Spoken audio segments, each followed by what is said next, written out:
আমার পাশে যিনি দাঁড়িয়ে আছেন আল্লামা তাহেরি, তিনি হচ্ছেন জনগণের আস্থার জায়গা, জনবন্ধু, জনদরদি, মানুষ এবং মাটির নেতা, রাজপথের লড়াকু সৈনিক, সুন্নি নেতা, বীর পীর মুফতি আল্লামা গিয়াসউদ্দিন তাহেরি, যিনি চাইলে সমাজের রং রূপ চেঞ্জ করে সমাজ পরিবর্তনের কারিগর হতে পারে। কথা বলা ঠিক না? আমি শুধু এতটুকু বলার জন্য এসেছি, মাধবপুর চুনারুঘাটের ভাইয়েরা অনেক ভুল করেছেন, এবার আর ভুল করা যাবে না। আল্লামা তাহেরি হচ্ছেন নবীদের আদর্শিক সৈনিক। একবার সিল মেরে দেখুন, খোদার কসম, টেন্ডারবাজি থাকবে না, দুর্নীতি থাকবে না, চাঁদাবাজি থাকবে না, মামলা মোকদ্দমা থাকবে না, মামলা বাণিজ্য থাকবে না।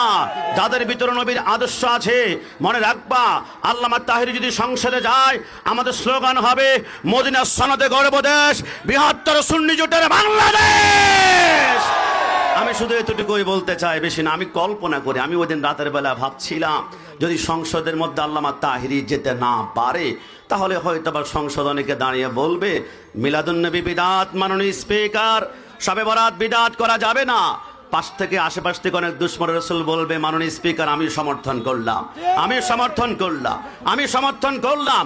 বাংলাদেশ থেকে মিলাদুন্নবী হয়তোবা সরকারি উদযাপন ক্যান্সেল করা হবে, কিন্তু আল্লামা তাহেরি বৃহত্তর সুন্নি জোটের নমিশন প্রাপ্ত কোনো সংসদ সদস্য যদি থাকে, বলবে যে মাননীয় স্পিকার, অবজেকশন আবার রুল, আমি দাঁড়াতে চাই।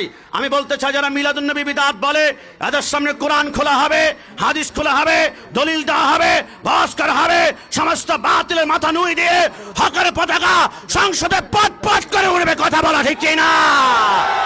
আল্লামা তাহেরির জন্য ডু অর ডাই, কর অথবা মর। জয় হোক সুন্নি জামাতের, জয় হোক মোমবাতির, জয় হোক মানবতার, জয় হোক আল্লামা তাহেরি। নারে তাকবীর, নারে রিসালাত, মোমবাতির আলো।